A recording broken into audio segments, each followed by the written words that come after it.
Han, Hi! Sorry napaghintay ba kita?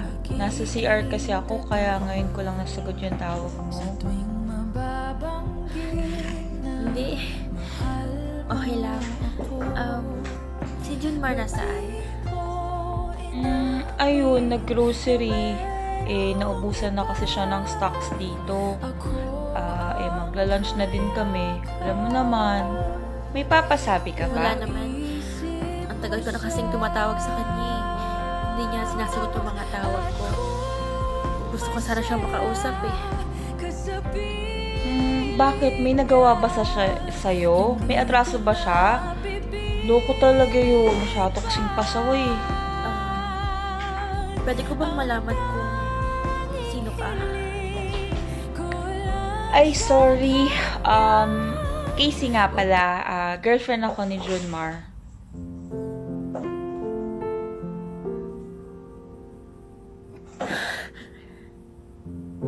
Talaga? Kailan pa? 6 months na kami. Ikaw, sino ka?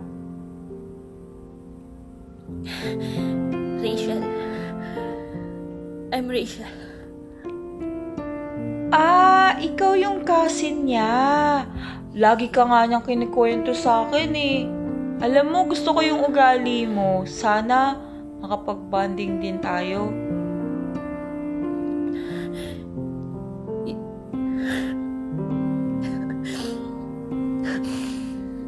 Yun ba yung pakilala niya sa akin? Uy, bakit ka umiiyak? May Wala. problema ba? Okay lang ako. Pwede ba pakisabi kay Junmar na mag-iingat siya lagi?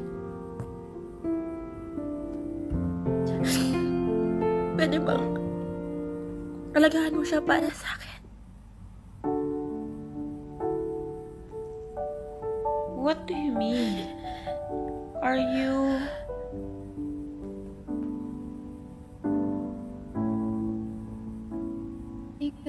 Uy, Girlfriend niya ako. For 8 years. But it's okay. Ngayon, nasagot na yung mga tanong ko kung bakit nagiging cold na siya sa akin. Kung bakit wala na siyang oras sa akin. Rachel, hindi ko alam. I'm sorry. You don't have to be sorry.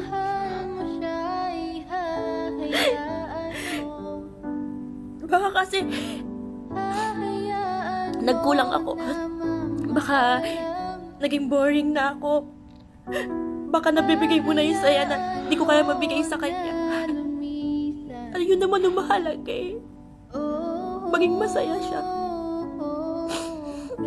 Kasi mahal na mahal ko siya. Rachel, masakit sa akin na may nakikita akong ibang babae na umiiyak. Lalo na, nasasaktan. Pero alam ng Diyos na hindi ko yun alam. Pareho lang tayong biktima dito. Masakit sa akin malaman ngayon yung ginawa ni Junmar. Pero hindi ko alam ang gagawin ko kung nawala siya. Hindi mo siya kailangang iwan. Huwag mo siyang iiwan. Huwag mo siyang sasaktan. Kung ano man yung nadudulot mong saya sa kanya ngayon, huwag mong puputulin yun. Kaya nagpapakapawa ako sa'yo. Mahalin mo siya sa paraang di ko kayang maibigay sa kanya.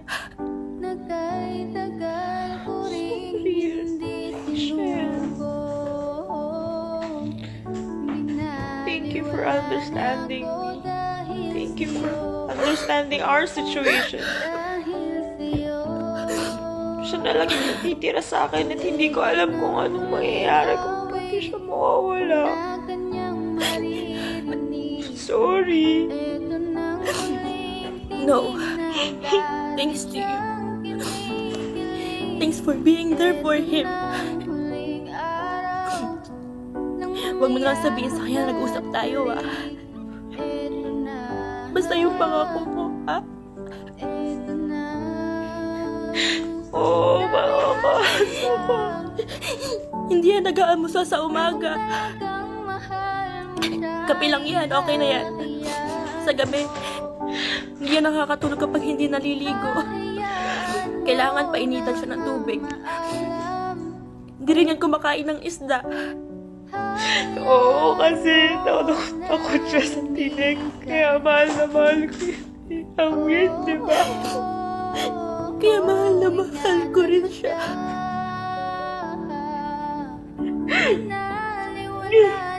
Sana mapatawad mo ako rin. Hindi mo kasalanan. At si Jomar, napatawad ko na rin siya. So,